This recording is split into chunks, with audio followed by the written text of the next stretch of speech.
초기 알파벳이 페니키아로 건너갔다라고 하면은 히브리어도 이렇게 이제 버전으로 나눕니다. 히브리어도 점점 발전해 나갈 테니까 이게 버전. 더글라스 페트로비치가 옛날 고대 문자에 대한 도표를 만들었어요. 이 도표 이게 이제 히브리어입니다. 알렙, 베이트, 가멜 뭐 이런 식으로 해가지고 이 히브리어하고 고대 이집트에서 이집트나 이제 가나안 땅에서 발견된 그 문자를 취합을 해서 여기 나오는 요런 식의 모양은 1842년과 1760년 사이에 발견되는 그런 문자 형태고 요런 문자들 형태는 1560년과 1307년 사이에 발견되는 그런 문자들 형태고 요거는 또 그 후에 발견되는 그런 문자 형태고 이런 도표를 만들었어요. 그러니까 각각의 이렇게 발견이 되는 요런 문자와 히브리어하고 이렇게 매핑을 시킨 거죠. 히브리어하고 이렇게 매핑을 시킨 거죠. 라메드, 캅, 마임 이런 식으로 이제 다 이제 매핑을 시킨 거죠. 그래서 우리가 출애굽 때에 해당되는 문자고는 여기에 해당되는 거예요. 여기에 해당되는 이런 문자들이 출애굽 때 썼을 것이라고 추정하는 그런 문자들이라는 거죠. 그런 것들. 그래서 십계명을 이 도표에 근거해서 십계명을 이 문자들로 복원시킬 수가 있습니다. 이 문자들로 십계명을 복원이 가능하겠죠. 상당히 좋은 프로젝트가 될 거라고 생각하는데 이거를 복원시키는 거예요. 예, 더글라스한테 제가 이 차트 만드는데 시간이 얼마나 걸렸나 그랬더니 꼬박 2년 걸렸다고 그러네. 이 차트 만드는데 2년 걸렸다. 요거 우리가 보기에는 간단해 보이는데 이 차트 만드는 게 2년이 걸렸다는 거예요. 그래서 이 히브리어가 고대 스크립의 오리진이 된다, 기원이 된다라고 이제 결국 이 차트소에 나타나는 거죠. 이게 프로토사이네틱 알파벳, 신의 사람부터 파생된 언어가 이런 식으로 돼 있다는 거죠. 이걸 다시 이제 아까 더글라스의 그 차트를 이런 식으로 이제 다시 푸는 거죠. 조셉 나벨하고 고대 언어학의 또 유명한 그 학자가 있는데 조셉 나벨라는 사람이 뭐라고 그랬냐? 고대 문자들은 페니키아어나 히브리어나 아라믹 어나 거의 구별이 불가능할 정도로 비슷하다라고 얘기를 했어요. 아까 그 학자분들은 전혀 안 닮았다라고 얘기한 거고 이분은 또 이게 비슷하다라고 얘기를 합니다. 그래서 이분의 책에 보면은 이분의 주장에 따르면 18세기, 17세기 BC 이미 번성했다라고 얘기합니다. 동쪽에는 바빌론, 아시리아 여기에 이제 서령 문자죠.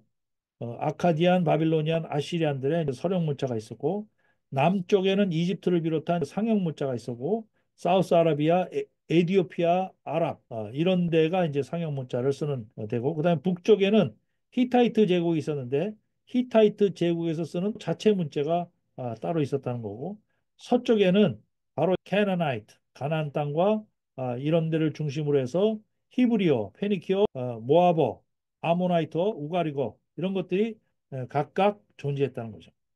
아까 하나님이 언어를 흩으셨다는 게 정말 몇백 년 만에 엄청나게 흩어진 거죠. 그래서 초기 알파벳이 페니키아로 건너갔다라고 하면은 이게 히브리어도 이렇게 이제 버전으로 나눕니다. 히브리어도 점점 발전해 나갈 테니까 이게 버전으로 예를 들어서 히브리어 1.0이라고 그러고 히브리어 2.0이라고 그러고 히브리어가 계속 발전돼 나간 이런 것이 또 올드 히브리가 된 거죠. 올드 히브리는 일종의 히브리어 버전 3.0으로 볼 수가 있죠. 이런 올드 히브리어가 돼서 계속 발전이 나갔는데 이 히브리어가 페니키아어로도 발전이 됐다고 이제 주장하는 그게 되는 거죠. 그렇지 않은 사람들은 페니키어를 받는 거고 이게 유폴레무스라는 BC 1세기의 학자가 있는데 유폴레무스라는 사람이 이 On the Kings of Judah라는 책에서 뭐라고 되어 있냐면 그는 알파벳을 유대인들에게 가르쳤고 그 알파벳은 그것을 그리스인들에게 전달한 페니키아인들에게 전달되었으며 자 그러니까 알파벳이 페니키아인들에게 전달돼서 페니키아어가 생겼다는 거죠. 모세는 처음으로 유대인들을 위한 율법을 썼다. 이 사람이 BC 1세기에 이러한 증언을 했다는 사실을 알 수가 있어요. 그러니까 오리진이 히브리어라는 거를 이 사람이 간접 뒷받침해 주는 거죠. 만약에 페니키어가 알파벳의 기원이 되면 이런 식으로 되는 거죠. 페니키아가 문자가 먼저 생겨서 이제 프로토사이네틱, 그 옛날 고대 그 셈족 언어가 페니키아어로 제일 먼저 알파벳으로 돼서 페니키아어가 이제 그리스어로도 되고 아랍어로도 되고 히브리어도 되고 또 이것이 발전이 돼서 다른 언어로 계속 이제 발전이 되는 하나의 페니키어가 어간이 되는 근간이 되는 그런 거를 주장을 학자들 앞서서 얘기를 한 거예요. 페니키아어를. 이렇게 되면 어떻게 되냐면 출애굽 때 문자도 없었는데 모세가 기록한 것은 다 거짓이 되는 거예요. 성경에 모세가 기록했다고 얘기하는 그 말 자체가 거짓이 되는 겁니다. 구전으로 전해졌다가 출애굽 이야기가 500년 이상 지난 후 기록한 것이 되므로 성경 이야기가 상당히 부정확하다는 얘기가 됩니다. 우리가 말을 전달하는 구도로 말을 전달하는 옛날 게임 같은 게 있죠. 5명만 건너가도 완전히 다른 얘기가 나와요. 어떤 말을 갖다가 하는데 5명한테 전해주면 제일 마지막 사람은 엉뚱한 소리를 하는 경우가 많아요. 근데 500년이 지났는데 얼마나 부정확하게 되겠어요. 구전으로 정해지는. 그래서 그것이 아니라라고 더글라스가 주장을 하기 위해서 이제 책에 쓴 내용들인데 여기 앞서도 얘기했듯이 세라빗 엘 카딤이라는 곳에 이게 터크로이즈 광산입니다. 구리와 터크로이즈를 패던 시내산 근처에 터크로이즈와 이 구리광산이 있었다는 것은 다 동의하는 사실입니다. 구리광산을 이집트 군인들이 지켰죠. 이집트 군인들이 이 구리광산과 터크로이즈 광산을 지켰어요. 그러기 때문에 이스라엘 사람들이 여기 수백만 명이 여기에서 계속 왔다 갔다 했다는 것은 말이 안 된다는 거지. 이집트 군사들이 여기 이게 지키고 있는데 어디 거기로 왔다 갔다 하냐고. 그래서 이 세라빗 엘 카딤이라는 곳에 이게 이제 시내산 자리에서 한 뭐 100km, 120km 이렇게 떨어졌다고 그래요. 거기에서 이제 다량의 문자가 발견이 됐다는데 여기를 내년에 지금 더글라스하고 한번 방문하려고 여기를 한번 가보려고 지금 생각하고 있습니다. 여기에서 발견된 문자들이 굉장히 많이 있는데 여기서 발견된 것에 의하면 자 여기에 의하면 BC 1500년경에 이미 라이팅 문자가 있었다는 사실 일반적인 시리아 사람들은 이런 문자에 익숙해져 있다는 사실을 알 수가 있고 이스라엘 사람들이 문자가 없었다는 가설은 많지 않습니다. 모세가 살던 미디안 땅에는 이미 잘 발달된 알파벳이 있었다는 거예요. 이것이 나중에 남아라비아로 가나안 땅으로 페니키아까지 갔다라는 얘기를 한 겁니다.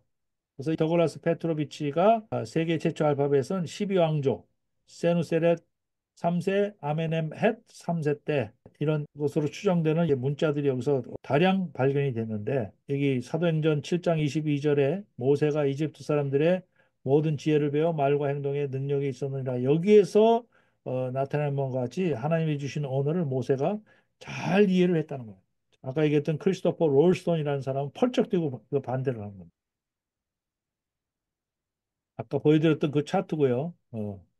그래서 이 신해산 10계명 복원 프로젝트 이런 것도 나중에 한번 정말 해볼 수 있습니다. 10계명을 이런 문자로 한번 복원해 보는 거예요. 성경의 현장을 찾아가는 여기는 갱한 TV. 성경의 현장을 찾아가는 여기는 갱한 TV. From Egypt 노예의 삶을 끝내고 홍해를 건너 물샘 가득한 엘림을 지나 불과 구름 기둥 따라 광야 지나 마침내 다 다른 신의 사는 하나님의 음성이 들리는 곳 살아계신 하나님의 말씀은 진실된 믿음의 기록 우리는 진리의 길을 찾아가는 엑소두스 아카데미